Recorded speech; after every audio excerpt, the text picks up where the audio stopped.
to say there's a cacophony of questions there. That's a pretty good word to use. And by the way, that looked like a cordial meeting. Looked like they got along. There's smiles on both sides. But when the president-elect thanked the president, President Biden, all the president said was, "You're welcome." So I don't know what that tells you, but at least it's a cordial look to that meeting, which of course is now concluded. And we're waiting for everyone to move on. Okay.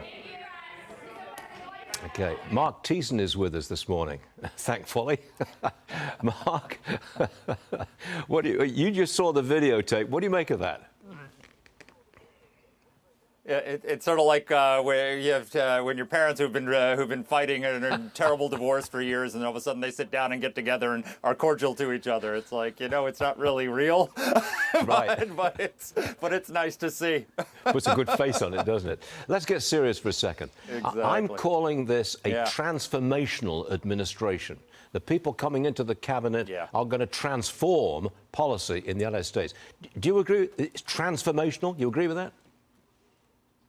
I agree with you 100%. I mean, look, first of all, the first Trump presidency was quite transformational, and he had a outstanding record. He brought, he had trade deals, with China, with South Korea, with Canada, with Mexico. He used the threat of tariffs in order to get people to the table to negotiate better agreements that protected American workers. He was the first president since Ronald Reagan on whose watch another war hadn't started. That would be transformational, considering that we've got wars raging on two continents that he's inherited, that he's got to fix. And I think he wants to fundamentally transform the American economy and make it more effective for American workers, and also protect us from foreign adversaries like China, on whom we've become dependent for things that are vital, not just put aside the economy, for our national security. Like shipping cranes, maybe we shouldn't have 80% of the shipping cranes controlled by the Chinese Communist Party. That would be nice.